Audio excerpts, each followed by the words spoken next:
দেশের বাজারে কাঁচা মরিচের সরবরাহ স্বাভাবিক রেখে দাম নিয়ন্ত্রণে রাখতে আমদানি বাড়িয়েছেন ব্যবসায়ীরা। সরবরাহ বাড়ায় কমতে শুরু করেছে দামও। দুদিনের ব্যবধানে কেজিতে কমেছে ৩৫ থেকে ৪০ টাকা পর্যন্ত। হিলি প্রতিনিধি সালাউদ্দিন বকুলের তথ্যচিত্রে আরও জানাচ্ছেন সমর ইসলাম। বৈরী আবহাওয়ার কারণে দেশের বিভিন্ন অঞ্চলে কাঁচামরিচের আবাদ ক্ষতিগ্রস্ত হয়েছে।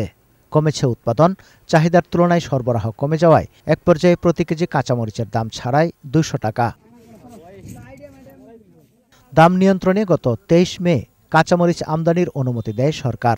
হিলি স্থলবন্দর দিয়ে শুরু হয় আমদানি। স্থানীয় বাজারে চাহিদা ও দাম ভালো থাকায় ক্রমেই বাড়ছে আমদানির পরিমাণ। একই সঙ্গে আবহাওয়া অনুকূলে আসায় দেশের বিভিন্ন অঞ্চলেও দেশীয় নতুন কাঁচামরিচ উঠতে শুরু করেছে।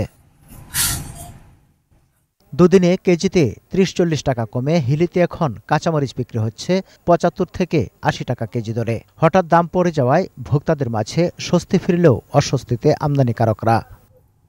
কাঁচামরিচ আমরা ৯০ টাকা দাম চাইছি, ৮০ টাকা দাম বলছে পার্টি, তাও নেওয়ার কোনো লোক নেই।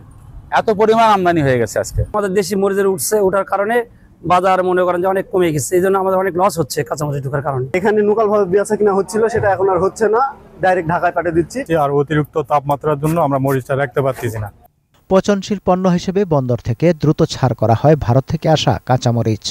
এতে দ্রুত বাড়ছে সরবরাহ, কমছে দাম। প্রথম দিকে কাঁচামরিচের গাড়ি ২-১ গাড়ি করে ঢুকতো, বর্তমানে এটা বৃদ্ধি পেয়ে প্রায় ৯-১০ গাড়ি পর্যন্ত হিলি স্থল বন্দরে প্রবেশ করতেছে। দ্রুততার সাথে আমরা সব ধরনের প্রস্তুতি রেখেছি যাতে কাঁচামরিচগুলো বিশেষ করে তারা বের করে বাজারজাত করতে পারে। বন্দর কর্তৃপক্ষের তথ্য মতে গত ৮ দিনে ভারত থেকে ৪৫টি ট্রাকে ৪৪৭ টন কাঁচামরিচ আমদানি হয়েছে। সমর ইসলাম, ২১ টেলিভিশন।